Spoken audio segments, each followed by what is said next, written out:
Yeah, they're back again. The lanternfly has already been spotted all across Maryland, Virginia, and the D.C. area, and they could pose a threat to our gardens, trees, and produce. Local arborist Meyer with Davey is here giving us some tips on how local residents can take preventative action. And as soon as you walked in, we started hitting you with questions, right? Lou, thanks for joining us. Absolutely, Tom. Great to see you this morning, and thanks for calling us in to talk about this pest. Sure. I mean, it's something that it's been growing. It started coming out of Pennsylvania, and it started leaking down, and then north, and then Delaware, Jersey, now Virginia, Maryland. We all have them, these little slow-flying lanternflies. They look really cool and pretty, and then you're like, they're just, and they don't attack people at all.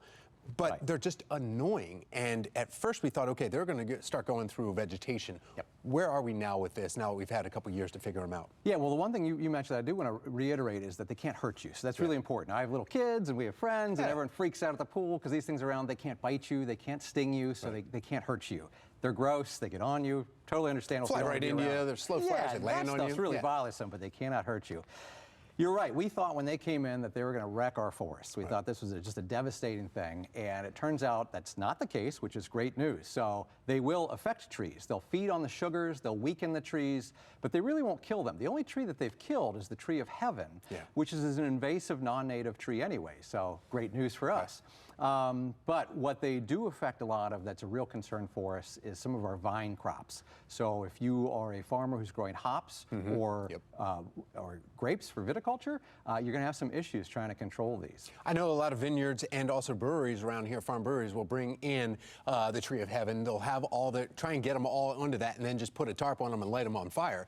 That's one area, but how do we stop as a, say, a resident saying, okay, I want to stop them from spreading across our neighborhood or continuing to spread anywhere? Right. So the first thing I would recommend, and what our recommendation to anyone is to get rid of the tree of heaven. So if you can get rid of those, that reduces the pressure quite a bit. So either cutting those down or using chemical control on those. Now, for your property, if you have a forested property, I wouldn't be too concerned about most of the trees. What you really want to focus on are trees over your driveway or your back deck, if you have a pool, because as those insects feed, they're feeding on the sugars of the trees, and then they're excreting a sweet, sticky substance called honeydew. And that sticks to anything underneath it, and it attracts airborne mold. It's a sugar, so it attracts airborne mold. And it gets this black, sooty color. So your your car will be covered, your patio will be covered.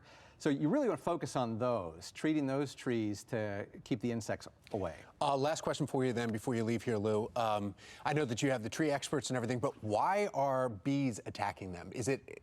I've watched bees attack these bugs, not stink bugs, but the lanternfly. So totally unscientific response, because I'm not an entomologist. My guess is if they're loaded up with sugars, because they feed on the sugar of the trees, and the bees like sugars, maybe the bees have figured out that these things are flying sugar factories?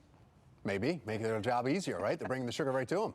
Exactly. All right, either way, though, okay, we can put something into the ground, though, and help kill off these, and Davey has that? We could inject the trees. We could put stuff in the ground that the trees take up. There's management plans. Just reach out to us. Reach out to Davey Trees. All right, thank you very much. Lou Meyer, we always appreciate having you in. Thanks for your expertise. Good talking to you, Tom. Good talking to you, too.